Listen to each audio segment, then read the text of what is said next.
Everybody faces a challenge. Everybody faces hardships, but you got to stand real tall.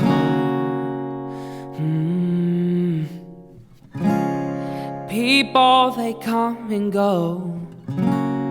I know they put on a show to hide what they're feeling in their hearts.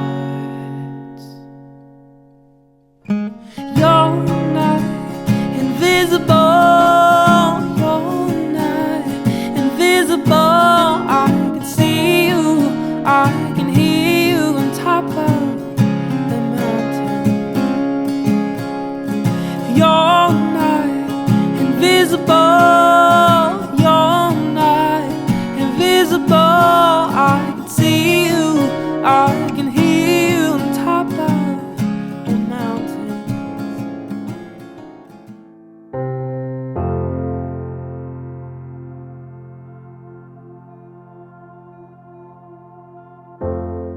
My grandfather was in a sibling group of 6.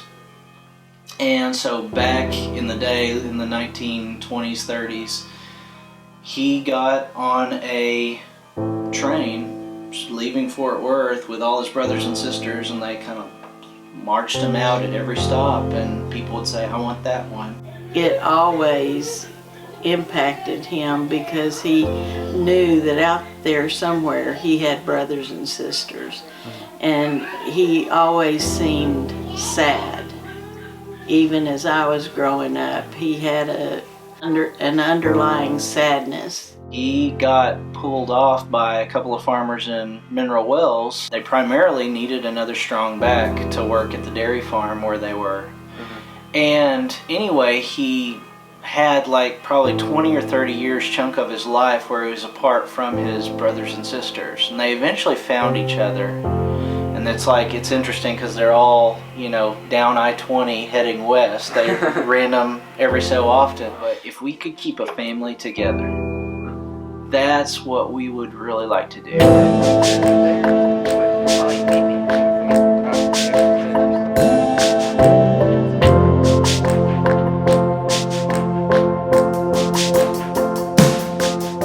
They give you a form when you adopt, and they say, okay, tell us what you would be willing to take. And it's questions about physical deformities, it's questions about age, it's questions about mental trauma, physical trauma, and it's hard. It's a very hard form to fill out because it's basically, what can you not love?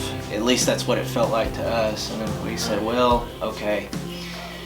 But you have to still kind of be realistic about it. And we said, well, we kind of have a heart for a sibling group, so we will be willing to accept 2 to 4 children, is what we said. Man, not only are we going to adopt, we're going to have a lot of kids. It's like, oh goodness. So he came home, and again, adoption was on our radar, but it definitely, this many kids at once was not on our radar. And we get a call, and they're like, hey, we have this sibling group of 4 available and our baby sister. And it's like, so 5 kids.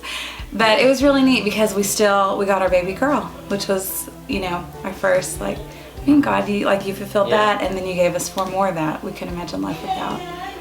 We were in Bogota, and we were waiting for our casework to be done, and we spent 7 weeks in Bogota. And to quote Dickens, it was the best of times, it was the worst of times, because the whole time we were there, we just wanted to come home. We were tired of speaking a language that we sounded like cavemen in. We were tired of just, being away from all our resources, all of our family, all of our friends, all of our encouragement. And it was just lonely. You're just in this new experience in this new country, and you just kind of feel lonely. And I'm thankful we had social media and email and all that, because we'd get notes from people. It made us like we're not doing this by ourselves, other people are caring for us. But in the country, it definitely felt very much, man, we're just by ourselves. Yeah. Looking back on it, it's like, when are you ever going to get 7 weeks to just practice being a family? I didn't have to work.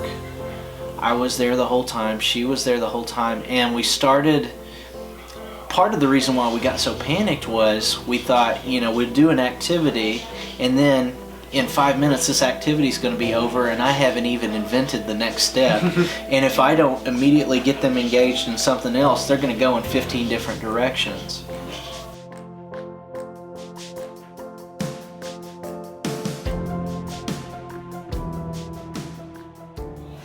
So my oldest son, he was the most difficult. He was very manipulative, and I don't mean that in a bad way, but he would do things purposely to get you to react to them, and he would try to get the response he wanted out of you. And so many times, if he didn't get his way, he would go run off into the corner and kind of pout. It's hard because you can't take it personally, because you've got to remember, like, my oldest had 7 years of not being able to trust someone who was supposed to be a mom. So, like, mom is not a fun word for him. Like, it was someone who I didn't trust, someone who didn't take care of me. It's someone who put their needs before mine. So it was one of those, like, he had to relearn what a mom was supposed to be. So it definitely took a long time. It took a few weeks for them to start warming up, and they accepted us as an authority, but they didn't accept us as a trusting, loving figure for a while. She was a little girl. She was 6 years old, and she was the mom of the whole group. We have notes and information from before we got them, and like every instance, she was the one that brought them all together, the one that reassured them, like, we're going to be okay. And these are in terrible circumstances where, parents are just being irresponsible and it's not safe, and she's the one that's like, it's going to be okay. And then for the first few weeks, Heidi would scream, like the youngest one would wake up screaming and crying, and every time Patty would be there, like, it's gonna be okay, it's gonna be, comforting her. And I would tell her every night, like, okay, I'll take Heidi and you can go to bed, because you're just a little girl.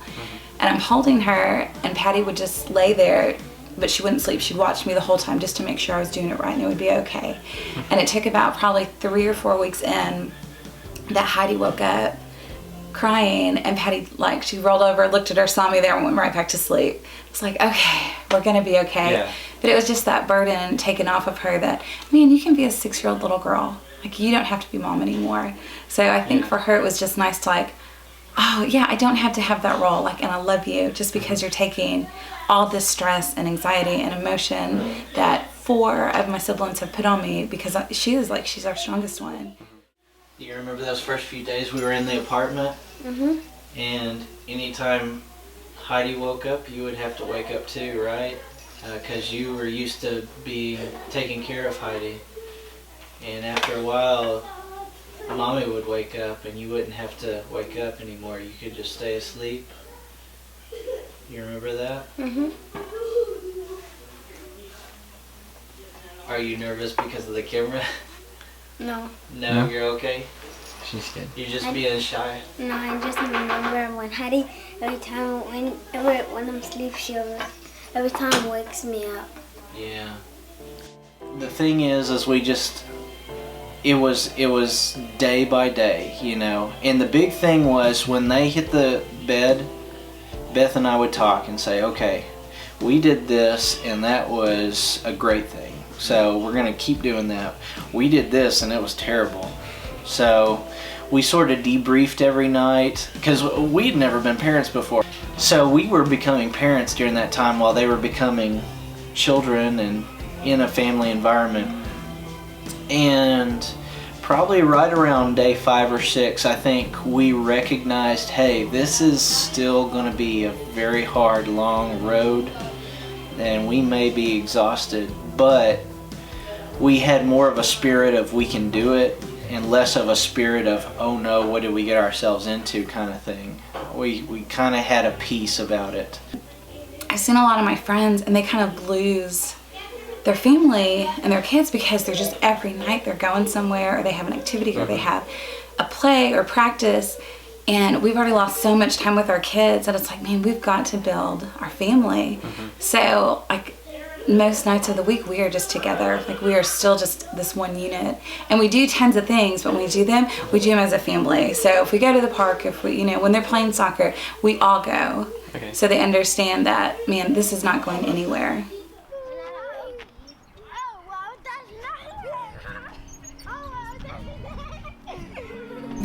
You're not invisible. You're not invisible. I can see you. I can hear you on top of the mountains.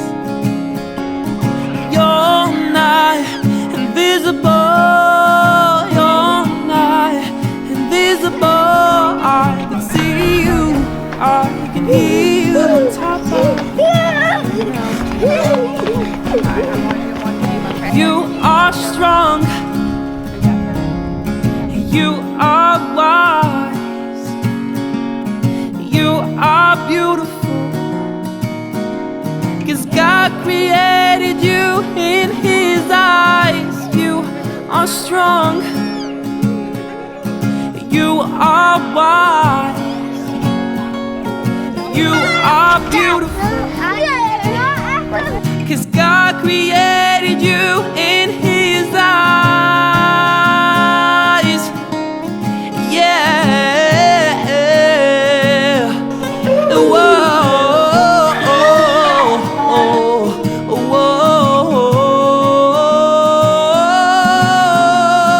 You're not invisible. You're not invisible. I can see you. I can hear you on top of the mountain. You're not invisible. You're not invisible. I can see you. I can hear you on top of the mountain.